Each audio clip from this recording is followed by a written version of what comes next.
Welcome to the podcast stable. I am Tech P. And Camera in the building. We back, baby.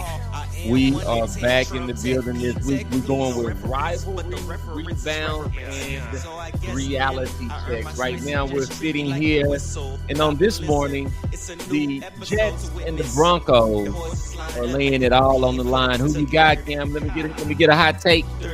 Hot take right now. I think if I'm looking at the teams, Broncos are probably the better team on paper, but are they more of a 4-2 team or a 3-3 team? I think the Jets finally get the first win, but we'll see. We got 15 minutes of action to go. What you got?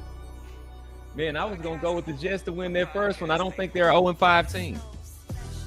Yeah, that's why I'm like, are the Broncos really a 4-2 team and they're Jets 0-6? I don't know. So, but I mean, we'll see. We got 15 minutes to go, but I would go Jets. We'll know before the end of the game. We'll know before the end of the episode. Yeah, for sure. Speaking of Week 6, there's a game that we missed. We're gonna recap it. We had the Philly cheesesteaks visiting the New York Giants. I've tried to tell people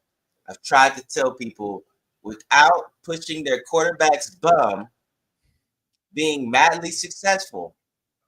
These guys are frauds. They're frauds. And I don't even want to say these guys. It's really one guy, and I actually was a big fan of him, but the reliance on this play has regressed his play. And I'm talking about Jalen Hurts. He is not as good as he used to be.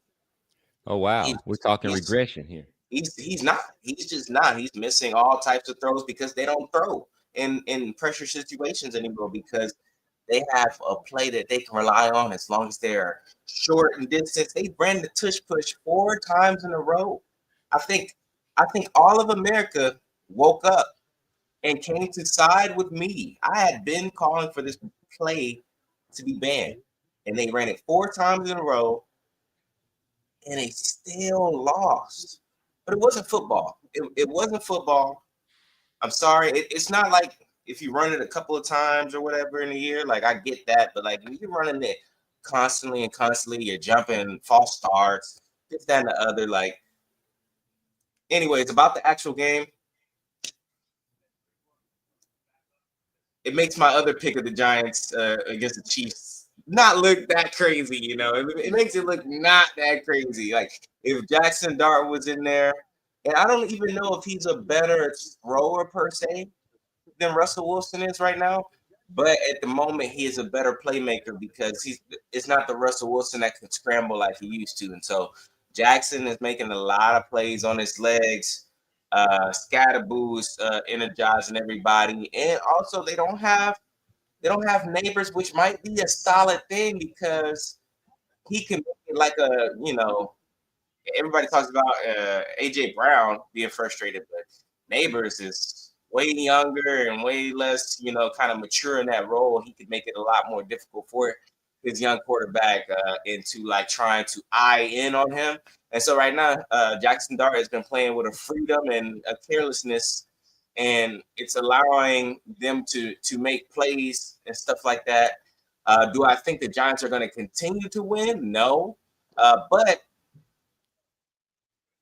if we're ranking the best quarterbacks in a division, Jalen Hurts at the moment is last.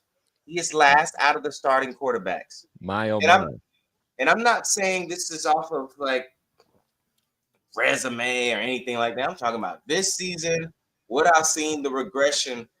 Jalen Hurts is the worst quarterback in the division, and they need to fix that because they have the talent to make some noise. I don't know if they have the talent to, win again, but they have the talent to, have some potential. So I don't know, Tech P, what did you see about Thursday night?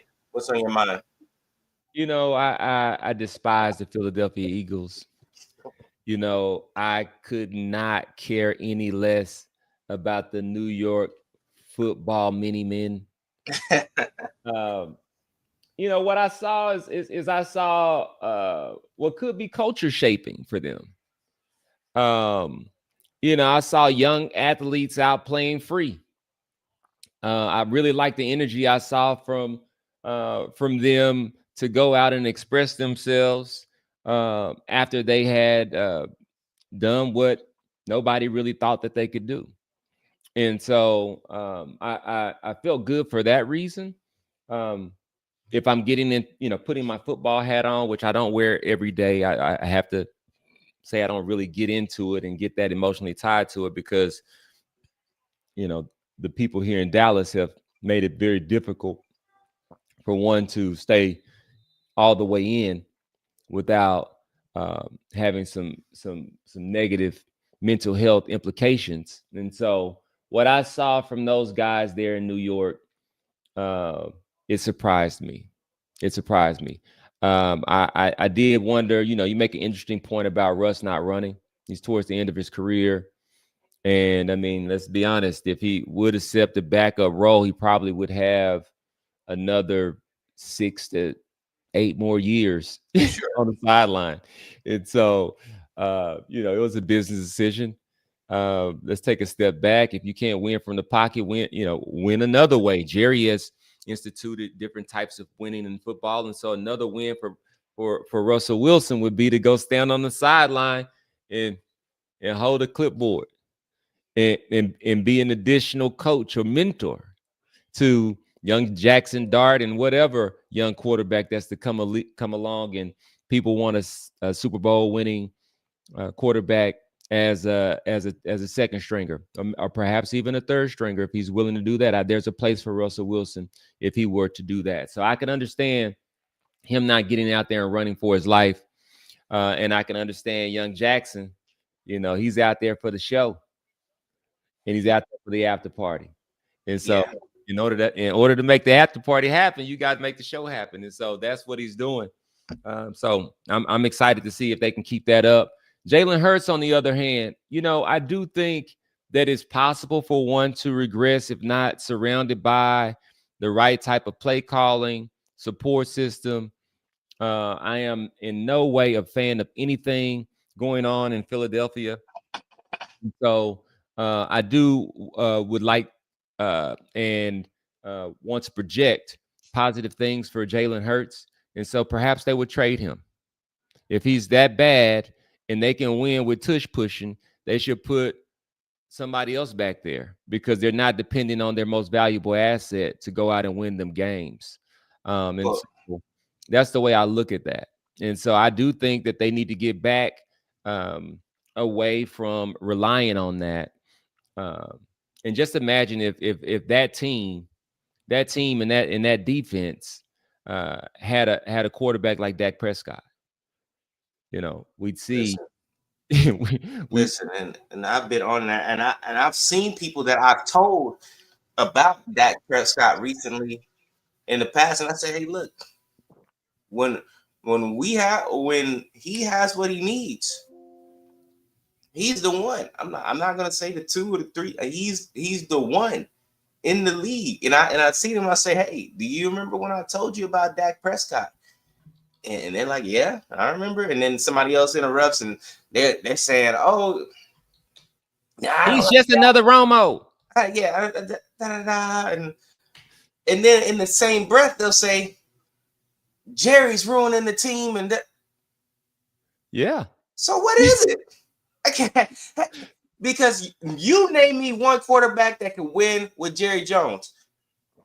And Troy Aikman. That's it. And with Troy Aikman, he had a coach who had a certain level of control and football acumen and was allowed to run a certain side of the operations. And so it changed when Jerry got money. When Jerry needed to go out and make money to actually pay the bills, that means Jimmy was allowed to coach. Things went well. When Jerry got out of the red and got into a place where now he had a championship team and this thing was starting to get into the green, it seems like he wanted to be more on the football side, and he's never left. Exactly. And so That's my point. No disrespect to Troy Aikman. I'm saying almost every quarterback in the history of the NFL is not winning when Jerry Jones is making the football decisions. It's just not going to happen. I mean, if you look at any of the rosters, it's not going to happen. And any of the coaches that they've had previously, after who was the guy after Jimmy? I'd say after that guy, none of the coaches have been. Barry Switzer. Yeah, Barry Switzer. Barry Switzer won 1 Super Bowl. Yeah, he won 1 Super Bowl. Should have won 2. He should have won 2. And so, this is a great segue into I don't know if we had this on the agenda for today, but there's been a rant that has gone viral by Michael Irvin. And he was speaking about there was a different game then. And there was a different dependency and set of expectations from the player. And I'm not going to say that was better or this is better or whatever the case is, but we are talking about different eras. And Jimmy Johnson had a set of accountability. Go ask Lincoln Coleman. This guy got out here and fumbled. I think it was on a Thanksgiving Day. He was gone on Tuesday. And so Jimmy Johnson was able to hold the attention. Now, I will say now there was no internet around back then because the White House we know is real. So says the Netflix documentary where Jerry wanted to, put the business out in the street. And so we do know that these guys were out doing some really far out things. And so we're looking, and Michael Irvin is talking about this rant. What did you think about that? Hey, Mike, man. Well, first off, I agree with him. First off, two, I don't even know who the guys were who were speaking on it. Are they like former NFL players? Do we know? Or it mattered so much to me that I didn't even get. I mean, Mike made his point clear. So they could have been. It could have been, because Michael did reference that he had been in rooms and never seen them before. So, Yeah. So for me personally, if you know me, I've always been on the side of respecting the past and all of the things that they did leading up. And I've been harsher on new age people, not as hard on football, because I don't think necessarily in football they don't play as hard. Like, I do think there's a lot of soft tissue injuries more than, there used to be. But as far as playing hard, I don't necessarily do that. It's more of a basketball thing where I'm like, these guys right here, they're tripping. But yeah, there was a different set of expectations. I mean, they weren't throwing the ball as much.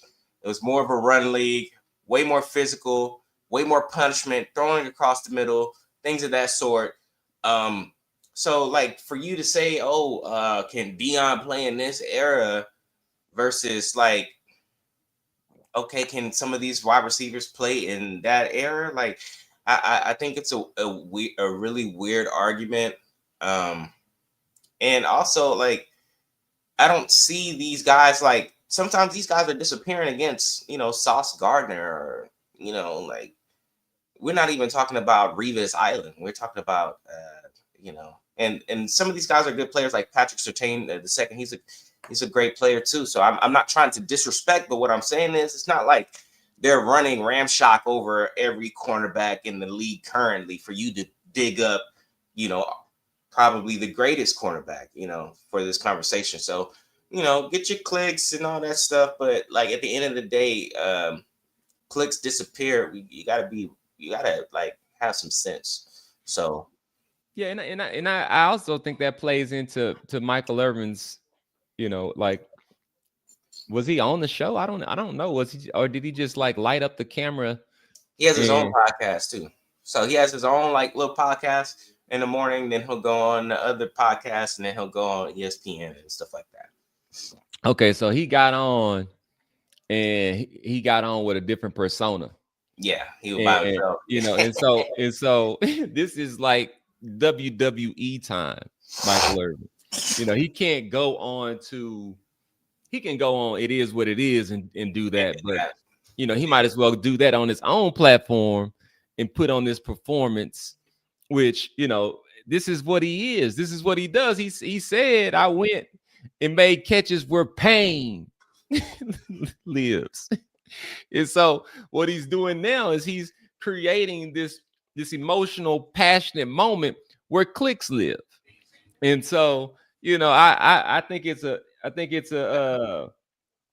very timely performance. I think, there's plenty of this fodder out there to leech on to, especially with some guys we don't even know who their names are. We did see their face. They look like they could have been former players. They may have been former players.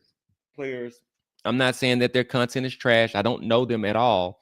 Right. But this is a testament to Michael Irvin seeing an opportunity. I mean, even with, it looked like he had on a cutoff shirt, and I've never seen him anywhere else on the media with a cutoff shirt. Michael Irvin is usually, in that morning hour, dressed like he's going to be on one of these more formal publications. And so I think it's smart. Right now we're seeing that traditional media is taking some turns. And so it's best to be as authentic as possible. And I do believe that was true playmaker, putting on that performance. And so from the sideline to the podcast screen, he's making plays. And I will say this: if we're doing errors, I will take the playmaker right now as the number one receiver for the Dallas Cowboys over whoever you deem to be the number one receiver or anybody else. I would take the playmaker over all of them.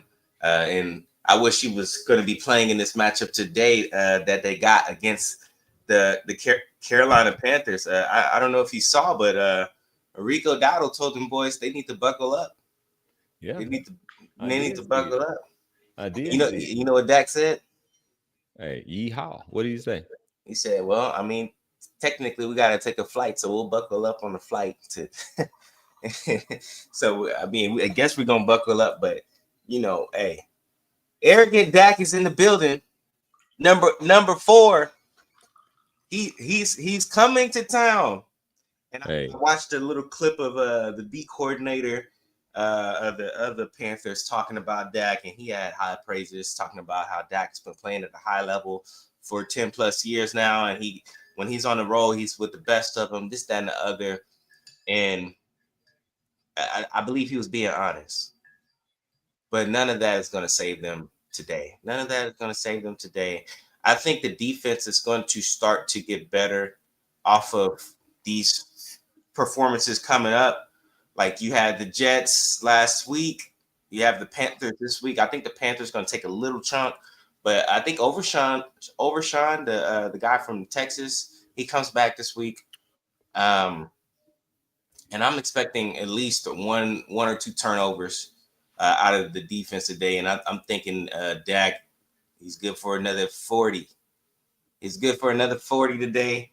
And they're going to go to Carolina, get to 3-2-1, and the division is in reach. We got the frauds at the top, the commies right there. They got the Bears. So, I mean, we'll see about that. And then, many men, they're down there. But we already took, Dak's already taken care of them. So the divisions within reach, so that whole hopeless kind of scene that was kind of there, and rightfully so because of gerrymandering, once again has been opened up due to number 4. Number 4 is shining a light once again, and he's going to come out with a win. I picked Dallas every game this season. I don't want to sound biased, but it's number 4. To me, he's the best in the league besides Lamar Jackson, and Lamar Jackson is hurt. And Lamar Jackson's defense, I mean, they might even be worse. So we're not even covering that game this week because it's that bad, and Lamar's not playing. So, I got the Dallas Cowboys going to Carolina. They'll probably win 40-21. 40-21. It's very painful for me to go through this season. It's very, very painful. I'm born and raised in Dallas. In 1992, I was 12 years old. 1989, I was 9 years old. I've seen the worst of times. I've seen the best of times right there in those years. I mean, when I tell you, you haven't seen a bad Cowboy team unless you can go back to the late 80s. These guys were really at the bottom. When Jerry acquired them, they were really at the bottom, and they were able to turn this thing around and get to a place where we were sitting at the mountaintop. and I remember those times. And a lot of times in my current mind, I grow very perturbed and frustrated because we're still talking about those times rather than current times. And so when it's time to go through these seasons, and because of gerrymandering and the NFL, it's in the NFL's best interest to have the Cowboys in a relevant position. And right now, they have survived a shaky start to get to a place where now they can start to now build some hope and some hate. There's not anyone out there that's indifferent to what Jerry Jones has done here in Dallas. Unfortunately for me, the president, well, I guess it's fortunate for me, the president of the retired Dallas Cowboy fan club, he's going to play around with some emotions, and there towards the end of this season is going to be some more gerrymandering going on, which Cowboys made a lot of money, and we are not going to be lined up for a Super Bowl or shot at a Super Bowl. Is if I'm going based off of the last 30 years, how this thing's going to go. But we're talking about today against Carolina. And so since they have Carolina lined up in front of them, it's easy to pick them. It's not very hard to do. Now, we could also see a Cowboy team come out and, just blow it. Like we don't put that past them either. But we're going to pick the Dallas Cowboys today here. Tech P is going to pick the Dallas Cowboys today. But I'm also going to, as I pick them, also tell anyone who were to see this, visit store.oneintegration.com and buy you a piece of gerrymandering gear to support those who are speaking out against what Jerry Jones has not done in 30 years, and that's deliver us a Lombardi here in Dallas. And so, again, as the chairman and the founder of the Dallas Cowboys, retired Dallas Cowboys fan club, we invite you all. Now, the one caveat is you cannot have a second team. You cannot have a new team. You can still be a fan of football, but we do not accept any other teams in our club. You can just look at the Dallas Cowboys and say, hey, it's better to be over here than anywhere else because Jerry isn't taking good care of us. There you have it. So we both got the Dallas Cowboys going to Carolina, getting the dub. Next up, we got Dylan Gabriel and the Browns visiting the Pittsburgh Steelers. Can't wait. The Browns are 1-4, but who did they beat the Packers? They beat the Packers. Steelers are 3-1, or maybe they're 4-1. They're 4-1. I don't know if they've had an impressive win. Like we looked at week 1, they beat the Jets, and it was in a high scoring game. So we're like, okay, Aaron Rodgers, doing his thing. Then they beat another team. Like I'm about to look it up right now because I'm really struggling to see who have the Steelers actually beaten. I don't even know if they've had a division game yet. Okay, they beat the Vikings, and I think Carson Wentz is playing. They lost to the Seahawks. They beat the Jets. They beat the Patriots. Division games are different.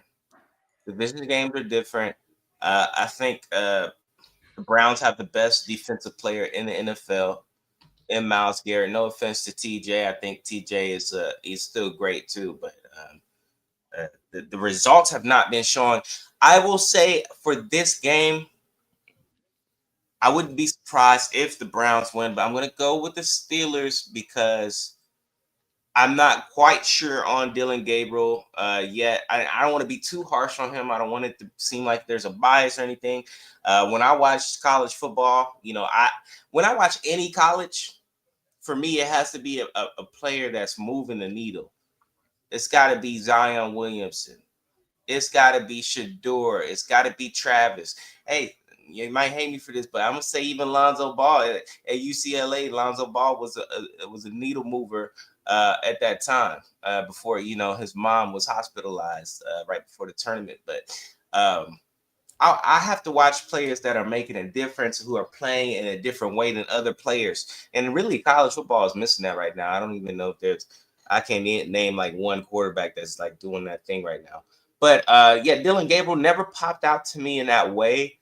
And I didn't get to watch last week's performance, so I don't want to be like, oh, it was kind of pedestrian. He didn't make, throws that were this certain length. But I have that same criticism for Jalen Hurts. So I have to have it for him as well. And, he would have to prove it to me. Same way J.J. McCarthy had to prove it to me. JJ threw all over those Bears. You have to prove it to me. So I'm going to go with Perk Rogers. Aaron Rodgers is going to take a Perk 30 before the game. He's going to be zooted and booted. He's going to be doing his thing. Hopefully they can protect him from the monster Myles Garrett. Hopefully. But, Aaron Rodgers has always been risk adverse and, trying to protect everybody. So and himself especially. So I'm going to go with the Steelers to win and take a commanding lead of the AFC North. I mean, honestly, if they win this game, I mean, it's pretty much over for the AFC North, unless Joe Flacco, is just like some type of savior to the Bengals. But I don't know if quarterback was necessarily their biggest problem. But yeah, I got the Steelers beating the Browns today. What does Tech P have? Man, I got them beating the brakes off of Cleveland. Oh. I got them beating the brakes off. I don't think it's going to be a high-scoring game because Cleveland's defense is solid, and Cleveland's offense is a question mark. And so, again, you don't know. Nobody knows about Dylan Gabriel. On the other side, they've got Mike Tomlin. And somehow or another, this guy just continues to build a team without rebuilding. And it's something to be envied if you're the type to envy. I could see how, a Dallas Cowboy fan, considering they have 6 and the Dallas Cowboys have 5, would look at this and say, man, I really wish that we had something like that. Well, we don't, and we haven't.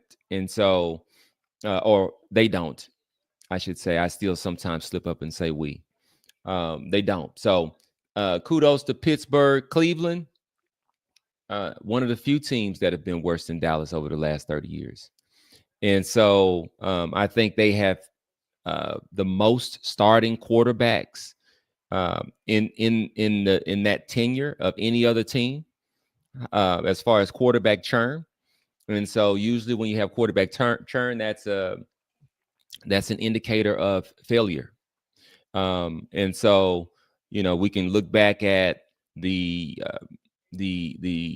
ownership, not the ownership, but the coaching turnover as well. They've had some quarterbacks or some coaches to leave there with with some allegations of institutional design to fail.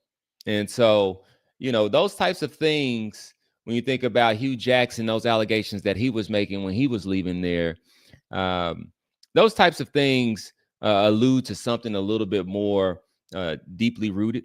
And so they don't have those issues. And you can see that in the culture there in Pittsburgh. And so in this particular case, Cleveland doesn't have the culture. They don't have the leadership in the quarterback. They do have a great defense. I would advocate right now. Myles Garrett just signed a new deal, and he had demanded a trade before that, so they made something of a concession to get him to back away from that. But I think they're getting close again if they don't figure out something. And I don't know if he has any leverage now, but this is a lesson for all to learn. You better take actions over words, because they gave Miles some words, and now we see that the result and the actions are them looking to potentially, most likely, be 1-5 after today. I think the action was probably him getting that contract for sure. At least if I'm going to be losing, stuck here, at least make me the highest paid. So I think that was probably the action for him. I do want to touch on that statement about the quarterback churn. The Cleveland Browns are paying 8 quarterbacks in 2025 to a total of approximately $41.7 million. Deshaun Watson, Jameis Winston, Dylan Gabriel, Joe Flacco, Shedeur Sanders, Bailey Zappi, Dorian Thompson Robinson, and Kenny Pickett.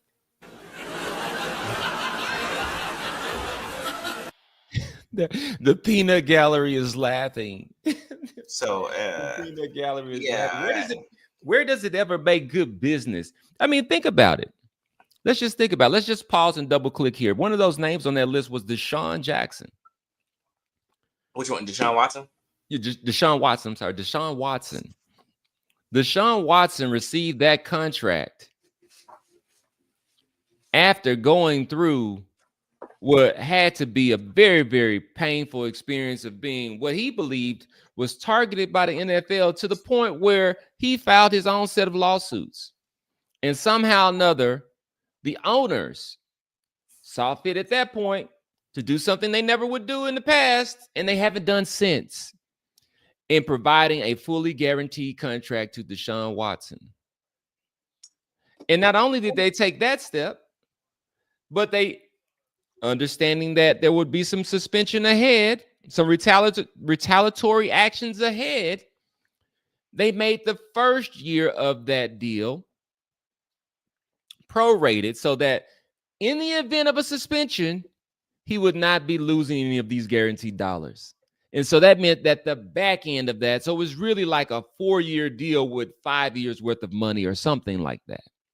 And so those, how much are they paying Deshaun this year? 35.9.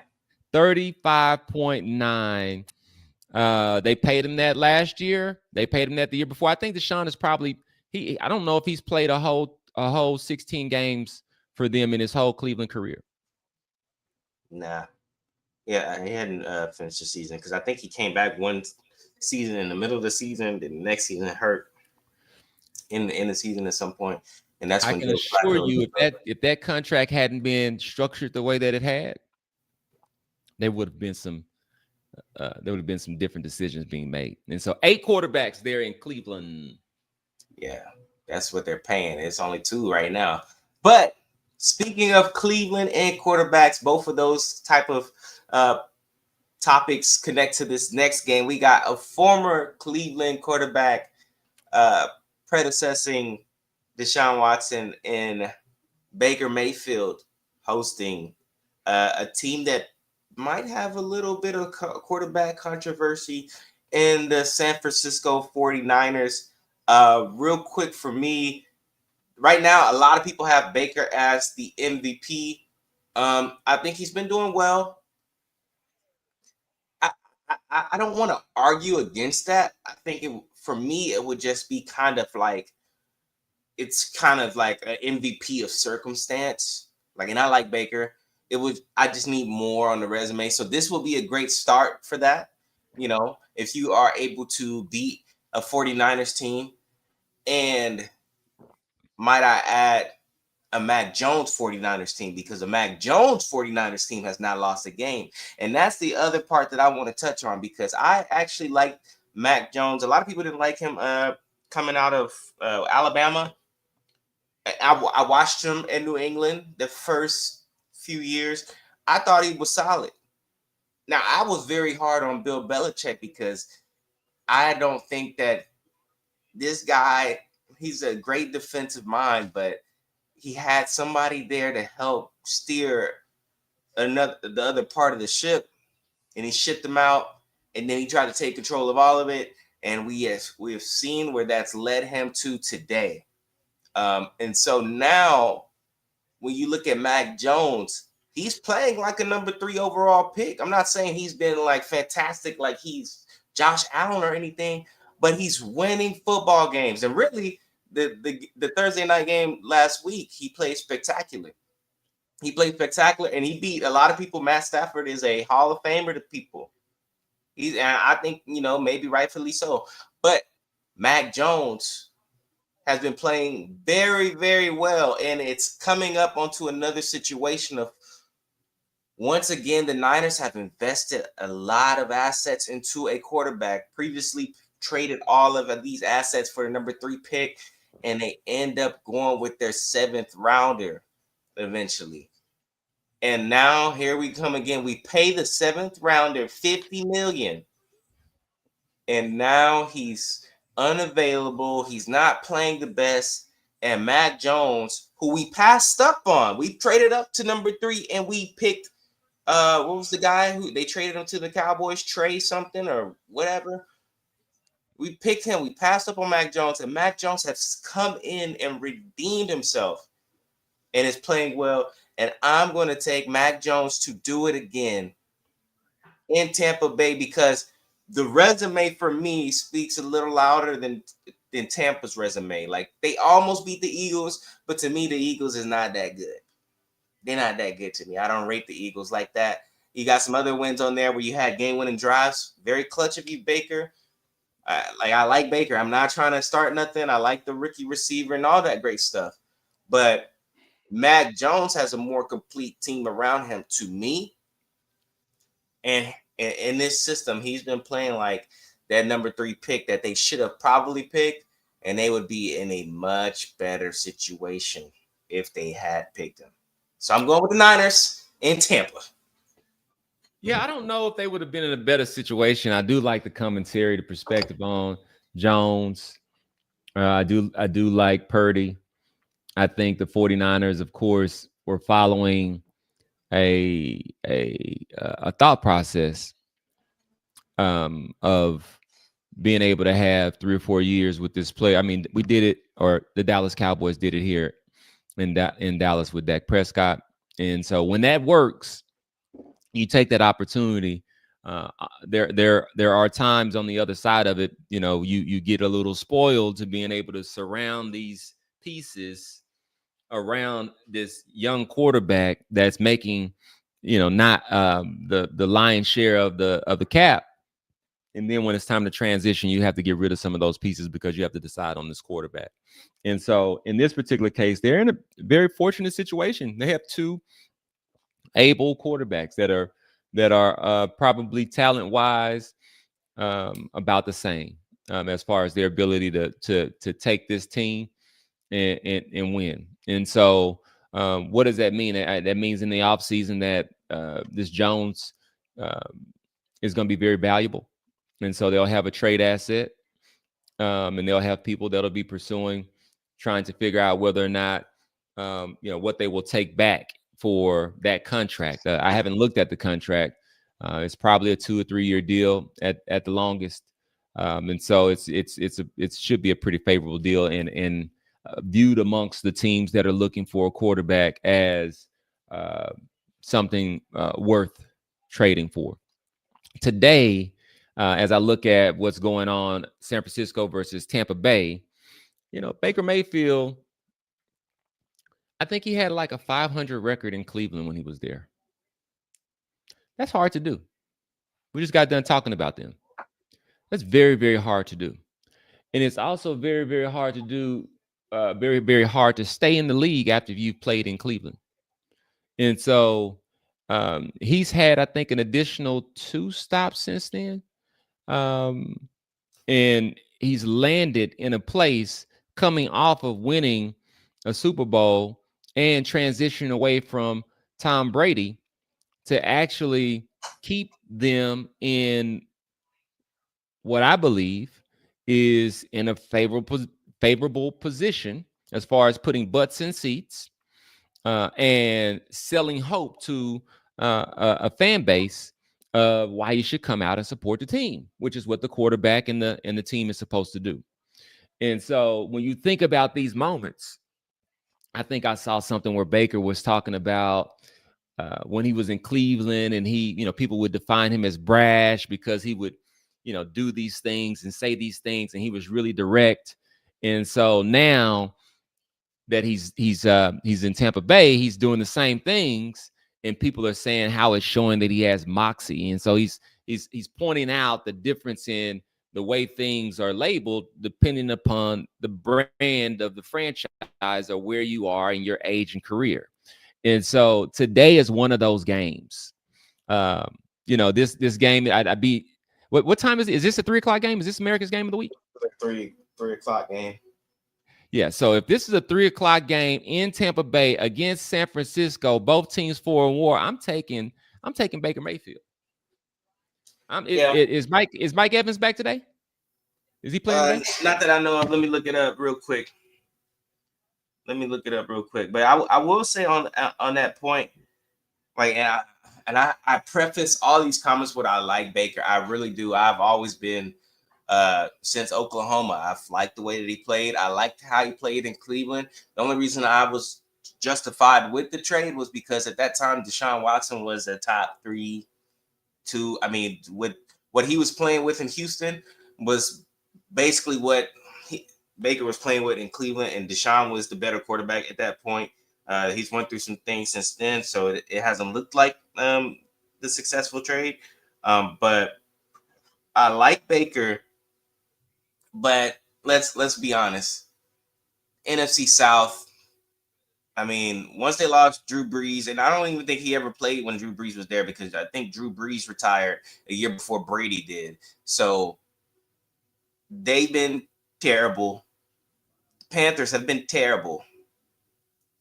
And the Falcons have pretty much been terrible. So you have to just be competent. And that's nothing to take away from Baker. I think he's great. But when I look at the resume for what they've been doing this year, it's you should win these games. Like, I got enough confidence. You should win these games. And they've come down to game-winning drives. Hold on. Let's see what Mike Evans. Where is I don't see the injury report. Okay, there it goes. Mike Evans is out.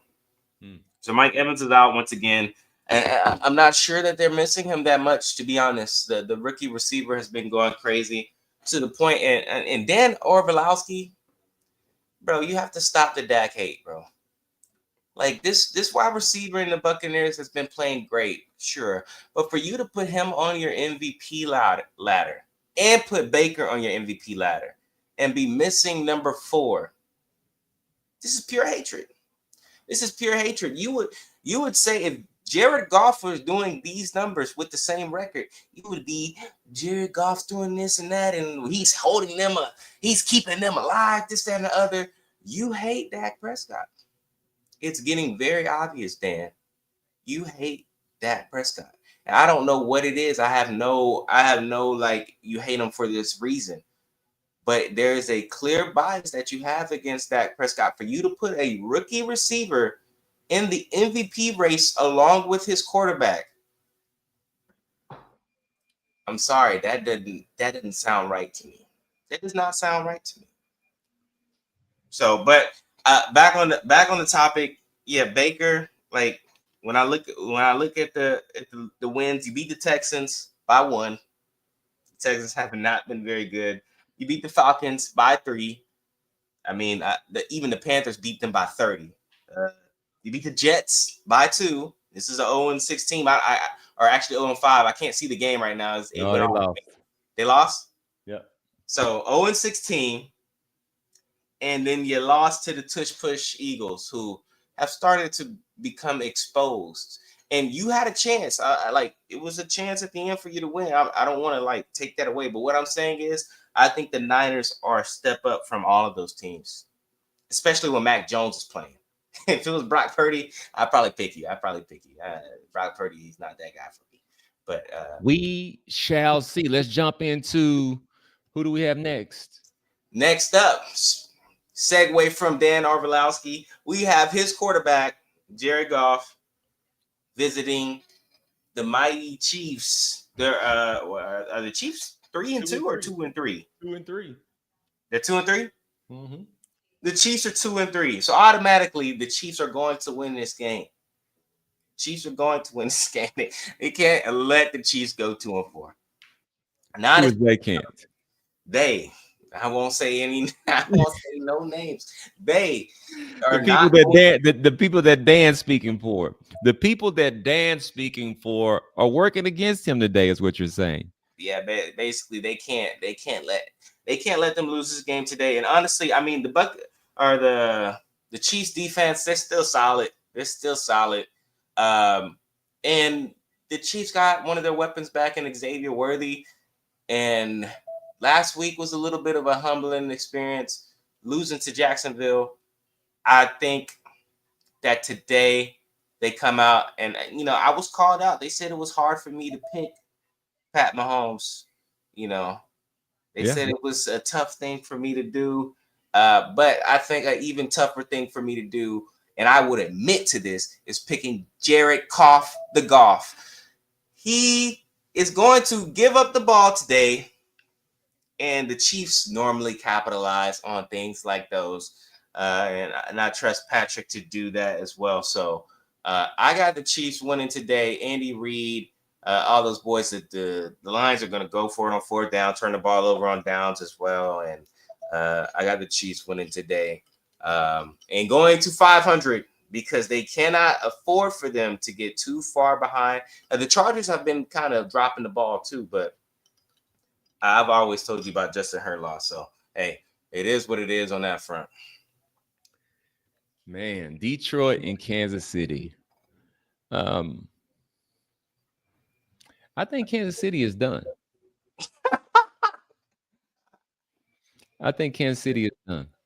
I really do. I don't think that the difference maker, we gave Patrick Mahomes, all the credit. And I think we did give some to the folks around him. But right now, Travis Kelce is looking very pedestrian. Yeah. And so he's not winning the way that he used to win. No. He's not able to be that safety valve that he used to be able to kind of show up as. And so I see that in kind of the results. And so with that being said, we say, okay, well, can Patrick Mahomes do this on his own with the other resources, and now taking Travis Kelce and making him an average, maybe slightly above average, but I don't know, player. He's not who he used to be. And then today against the Detroit Lions. The Detroit Lions, I love their coaching. And so I believe they're going to be prepared. They're going to see this as a statement game to be able to go in and put these guys to bed and really start to, kind of really see themselves in a way that they saw themselves last year, that, kind of this year they hadn't been all the way back there yet. And so I think they can start that right here. I'm taking Detroit.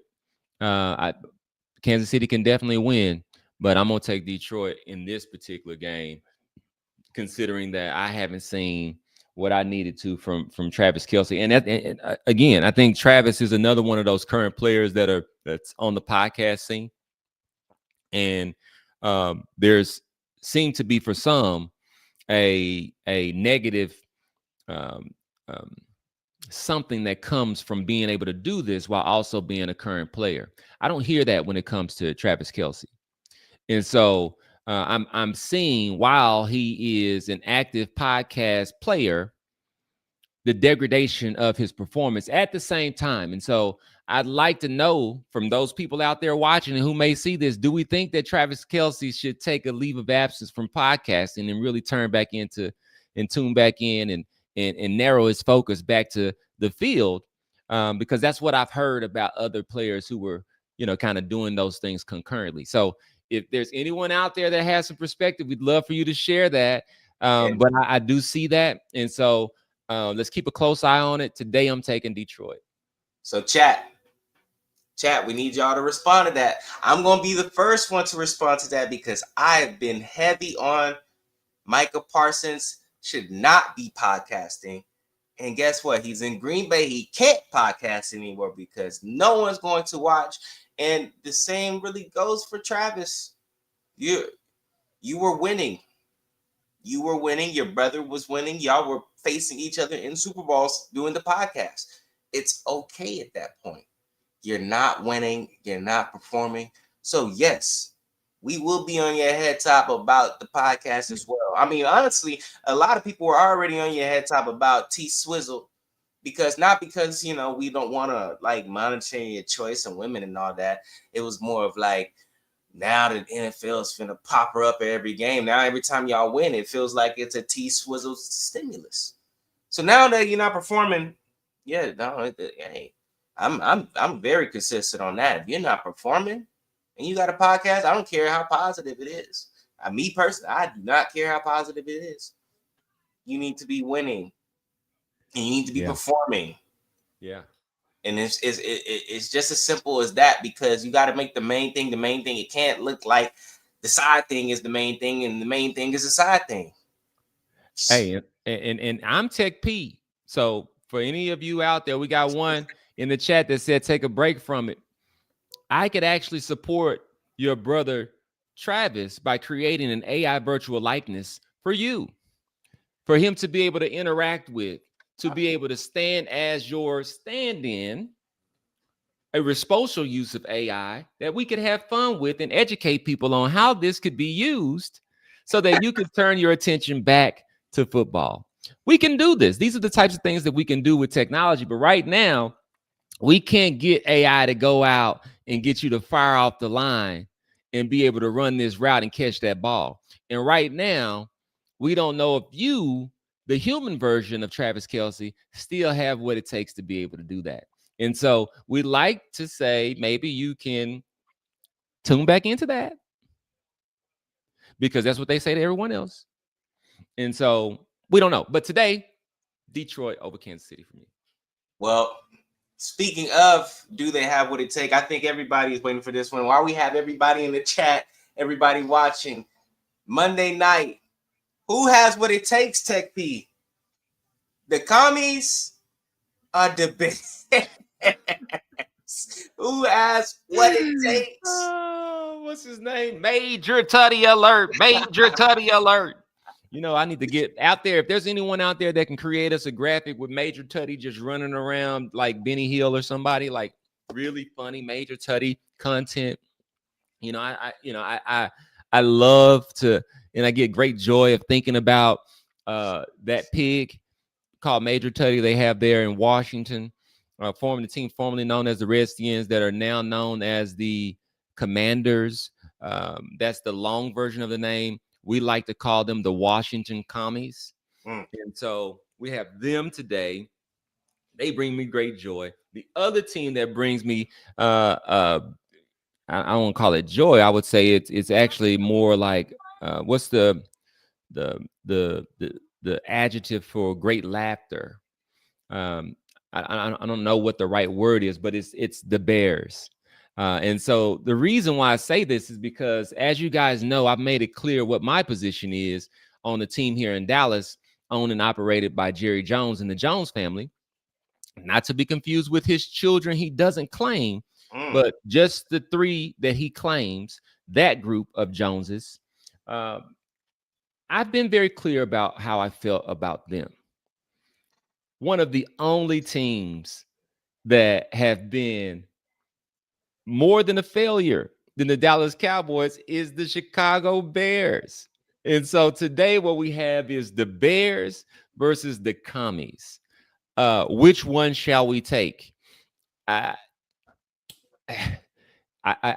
guess if I have to pick, I'll look at, really which. I don't know. I mean, I'll let you go first. I need some more time to think about it. I mean, Tech B with the tech. Yeah. Oh man. I mean, I have an urge. I have an urge, but I probably should make sure that it's not an emotional, impulsive thing. So I mean, but Chicago, you set me up with this one.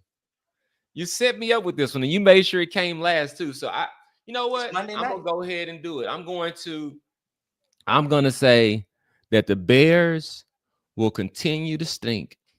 Oh. The Redskins will continue to stink, but one of these teams have got to win. And I'm gonna go with Jordan Daniels. Okay. Yeah, I'm gonna go with Washington. Sure, they won't tie. They could tie. Hey, listen, you know what? The first pick where they tie. yeah. This right here. When the Dallas Cowboys tied, I said, you know what? These guys can't even win when they're not losing. They can't even win when they're not losing. And so Chicago knows how to lose. They know how to lose. Washington knows how to lose. So one of these teams is going to do well and lose like they normally do. And so we'll go ahead and pick Washington to win this game. And then when they come to Dallas, they'll continue to learn how to lose, know how to lose. So for me, these two teams played last year. And the commies, as Tech Pete would call them, they won off of a Hail Mary. Let me double check and make sure if this game is in Chicago or if it's in Washington, because it's at Washington. It's in Washington? It's at Washington. It's in Washington. So now they have a turn to host it. Who is the better team? The better team to me is probably Washington.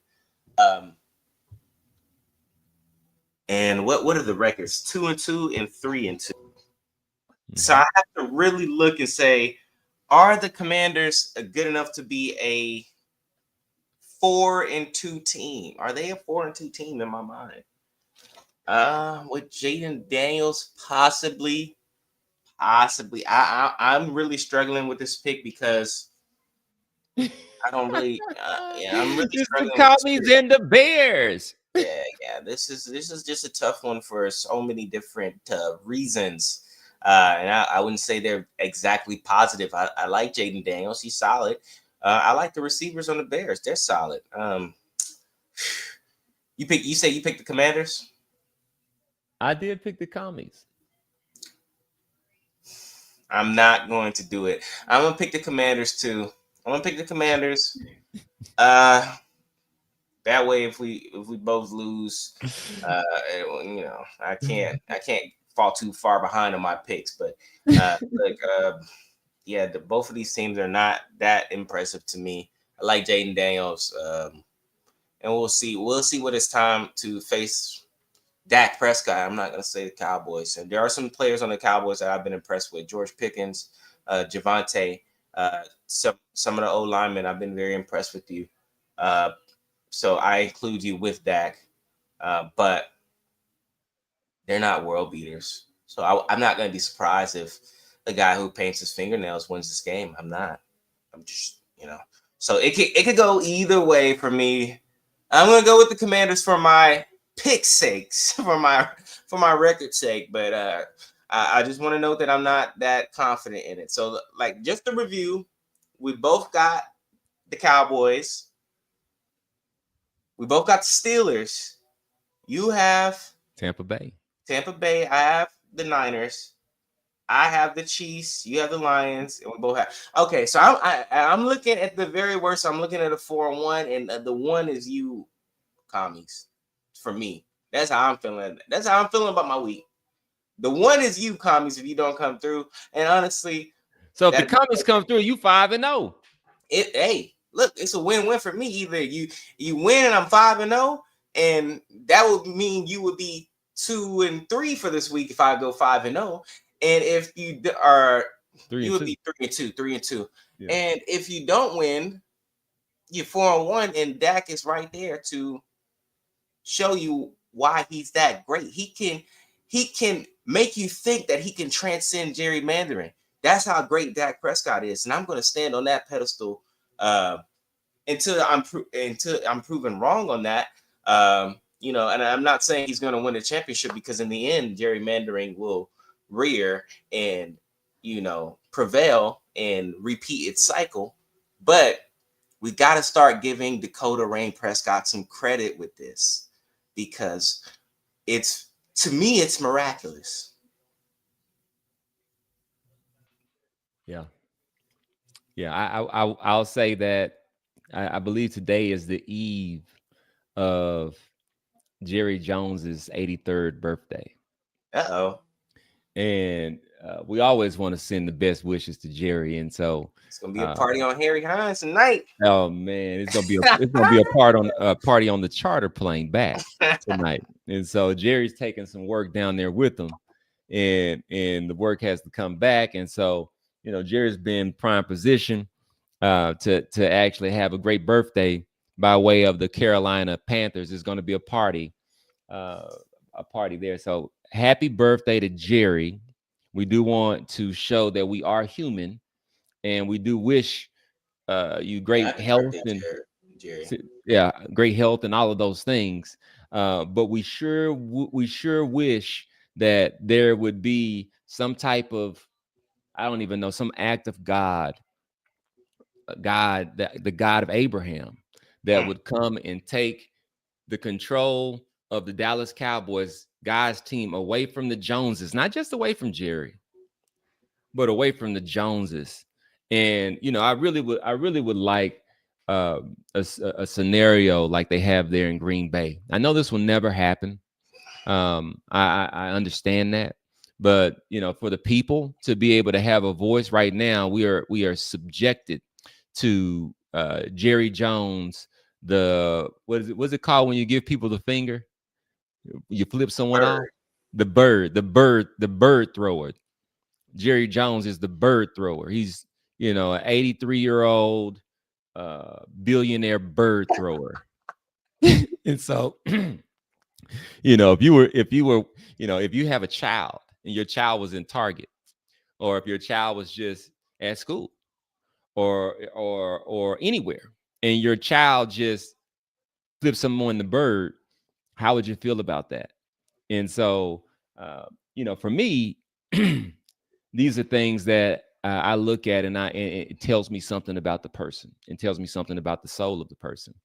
And so, especially at that age, you would think that someone has, seen enough, had enough lived experience to be able to demonstrate a different type of behavior. However, time and time again, we see a lack of impulse control from Jerry Jones, or we hear of a lack of impulse control from Jerry Jones. A couple weeks ago, there was talk of a lawsuit that's going through, that he's attempted to get kicked out out of the courts, where he's allegedly done some things, and you can go read up about that. I don't want to get into the details of it, but an 83-year-old billionaire bird thrower is what we have here, running the Dallas Cowboys.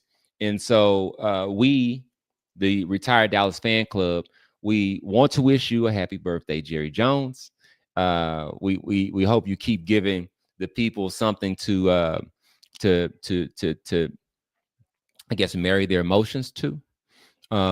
And one of these days, we hope there should happen to be a Lombardi trophy that falls into your lap, because the decisions that you've made over the last 30 years have not seen, we have not seen the fruits of that by way of championships. And I don't believe that we would be anywhere close to that today if it were not. We're not close today, but we have hope.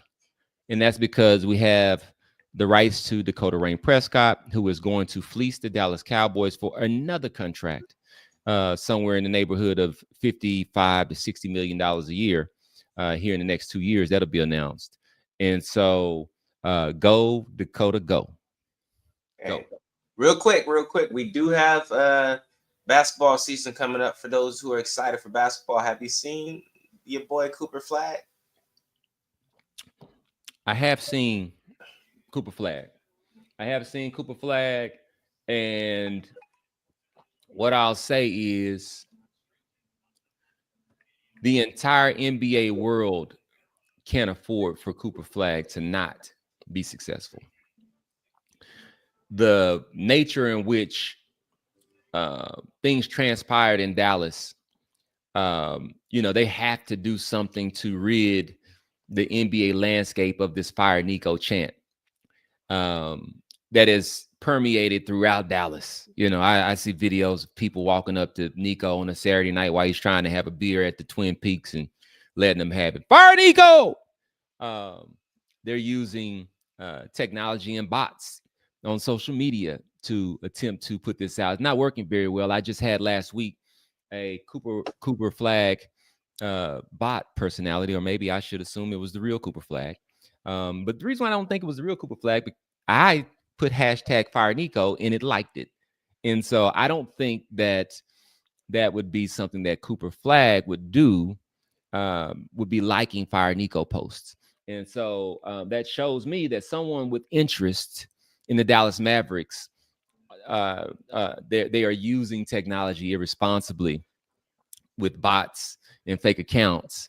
And I could only believe that is to do the opposite of what that particular bot did that time by liking that post. And so if they're going to these great extremes, they are concerned about what's going on off the court. And so what you're asking about is if I saw him on the court. I think if you put that type of lineup on the court at one time, with everyone's interest prior to February being, let's just all go out and have fun and show that we can jump high and run and stay healthy. I think he's going to look great. I think Luka's going to look great. The question is, have you seen AD that heavy before? Does it make a difference? He's saying that his statement was he didn't come into camp at the right weight or at his playing weight because he didn't want to get too light during the season. Well, we just shipped the guy out because he was fat, right? Is what the narrative was. And so, I think, this is exposing the truth of the matter in that they should have just told the truth in the first place. This is a guy we don't want to work with anymore. This is a guy that we made a deal with, whether it be with the Lakers, the league, or the league and the Lakers. And we can't tell you that we have some things in the deal that we can't put on paper, which we know by way of the Kawhi, Steve Ballmer, third party contract type of deal. We know that these types of things go on. Look at what happened to that story. It's gone. It's gone. Steve Ballmer is not being pressed by his peers that he went around and created a deal to now win that versus the Toronto Raptors by way and the Los Angeles Lakers by way of a third party and a funding source to give a no-show contract, which is allegedly, I should say. However, where did that story go? Kudos, shout out to Pablo. Yeah, Pablo. Kudos, shout out to Pablo. Yeah. The truth in the light. You see what happened is Bombers on Sports Center that night. No. Okay, well, back to what we were saying before. There are some things and some deals that are made in the back rooms that are not told to us. And we are supposed to just sit there and watch the game and be happy with whatever we're provided. And so, just like, when you were a child and your mother didn't ask you what you wanted for dinner. Well, sit down and eat it. That's great commentary right there. I'm going to touch on a couple of things. A lot of the Dallas fans are still angry, and I'll throw on my empathy hat right here. The one integration that my empathy hat, I empathize. I've had my team taken away from me before, and people was like, "Oh, well, you're still a Lakers fan, this and that." I can't be. And now you're experiencing why you might not want to be, or you can't be, or you want to fire somebody. They don't get fired. They don't get traded. These things happen. So, for me, my team was taken from me. I tried to be a fan when your boy, or I don't want to say your boy, the boy LeBron James got there. I tried to be a fan. We were in a young, exciting team with a legendary player on the team. It was cool. And we traded everybody away. And I said, you know what? I will not deal with the player having that much control because they can leave the franchise whenever they want to. And I'm not. That's one of my favorite things about LeBron James is that he created a player, basically a player empowerment of, hey, control your own destiny. Like, I will never take that away from him. Like, the decision, all of that. I think that's probably one of the best things about LeBron James. But for me, being a fan of a team, for him to come to my team and start to do that and matriculate what comes with that, I just was done. And I've been teamless pretty much. People say, "Oh, you're a Clippers fan because I like Kawhi or whatever." I like KD and I like Kyrie. Like, I have different players that I like, but I have a team. I feel invested. Um, but now, for me, I am the flip side. I am not a fire Nico guy. I'm not a fire Nico guy because I was not a Dallas Mavericks fan. So I have no attachment to Luka Doncic. Matter of fact, now that he is gone, and you have my guy Kyrie, AD. I've never disliked AD. I just didn't think that we should trade Lonzo for him. I thought we should have found a way to get the Kyle Kuzma package, Kyle Kuzma, Brandon Ingram, all of them, and keep Lonzo with that. And I felt like we would have been good for a number of years. But yeah, now that we got AD and then Cooper Flag looks good, Klay Thompson champion. I've always loved Klay Thompson. I'm not the biggest fan of the other Splash Bro. Like, he's a legendary player. I want to preface with that, but that's not my type of player.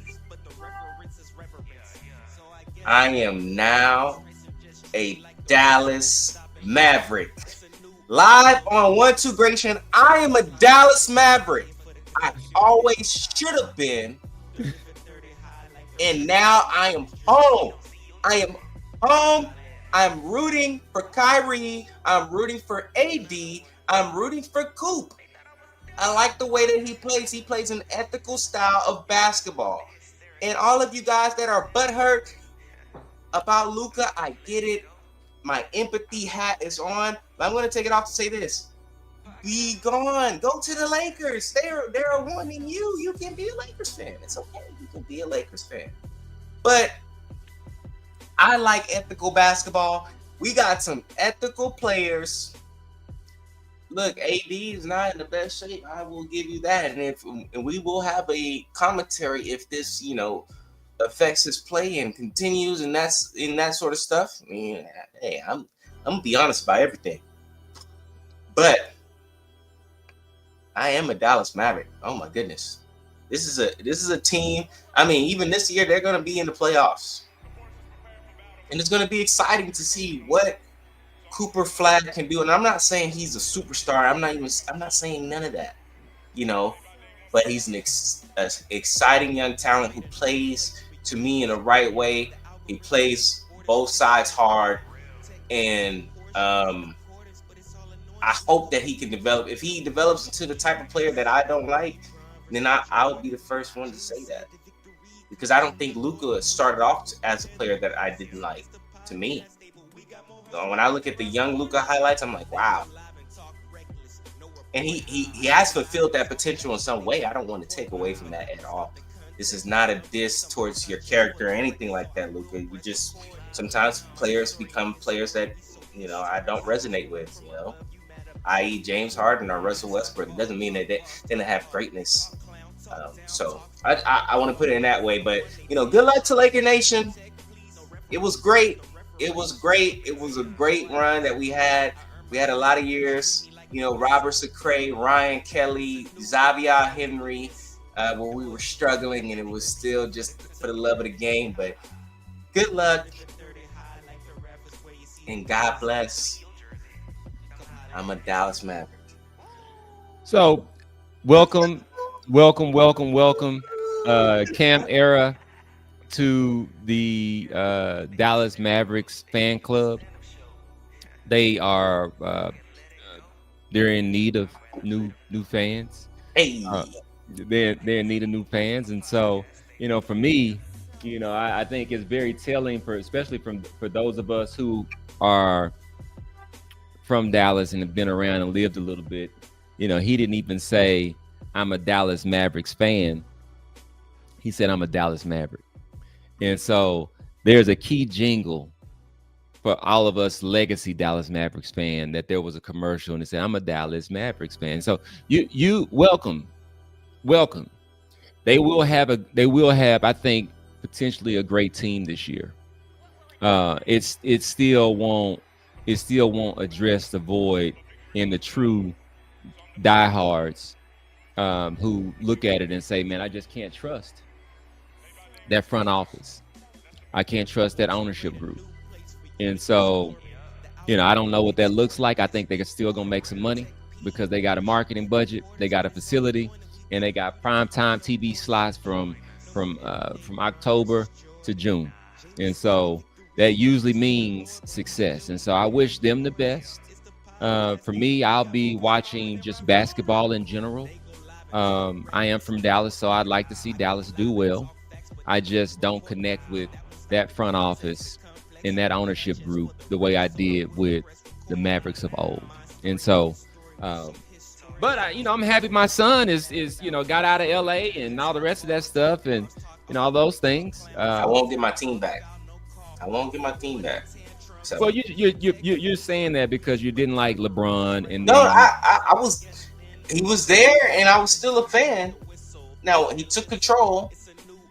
I didn't like that, so I have not been really a Lakers fan. I'll still keep up and watch because it's hard to immediately go cold turkey. But I don't listen. And like I said, I preface this saying that Luka Doncic does have greatness and he is a great talent. I don't like his style of play. So now they've traded for him. I'm good. I can't be a Lakers fan unless he comes out with a style of play that I just love. And I'm like, okay, well, but I don't see that. And that's okay. That's okay. Hey, it happens in that way sometimes. Hey, that's okay. Yeah, I think front office and decision makers for me too. Build teams. And so they built a team around Luka. They had a playing style. Luka did that. They were very successful. They were in the finals. They wanted to abort that playing style. They didn't say that outright. They started to talk about he was fat and all the rest of this stuff, making it about these other things. And so it just created a big mess rather than just telling the truth. And so they'll have plenty of time to recover from that. And so, I have a debate real quick though. Yeah. Is it harsher to say that we don't like your playing style or we don't like your playing weight? Because I feel like saying we don't like your playing style is a little bit harsher. Well, I think the playing style is dictated by the coach and the direction of the roster. You said a moment ago that when Luka first came to town, you didn't have a problem with the way that he played. And so he played within the framework of what the coach and the front office put in front of him. We did see with Jalen Brunson leaving for nothing, with Dennis Smith Jr. being taken off the ball, and the transitions that were made, that it was basically, really Luka up top and everybody else around him for a kick out. And that was, pretty much where the offense evolved to. And so we can't blame Luka Doncic for that. We see that he plays internationally and he plays a different system in the international ball. So he's a basketball player. He can play with any type, not just a basketball player, but a generational talent that from the time he hit the league up until now, everyone has recognized him as such. And so I would not have been able to trade such a talent without going out and testing the open market for what the talent was worth. And so in this particular case, they say they had a conversation that turned into this trade. There was no testing of the open market. And as a result, somehow or another, they get to take credit for fortune or luck, some ping pong balls. And so that's the funniest part about this, is that there's going to be people who are going to talk about their genius or feel like they did something that was genius-like because a ping pong ball bounced their way, if you still believe that.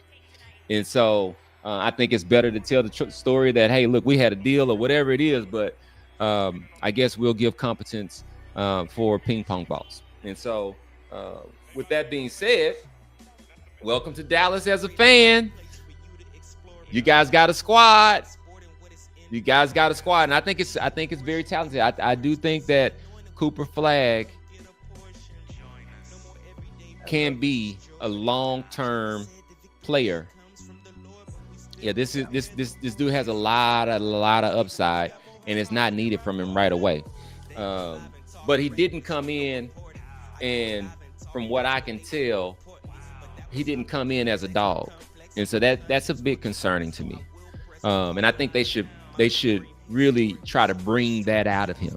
Like, you're the young lion, be the young lion, because the team is yours. They may want Kyrie to feel that way, but you see what happens in the past when you got a basketball player with size and athleticism that fit a certain mold.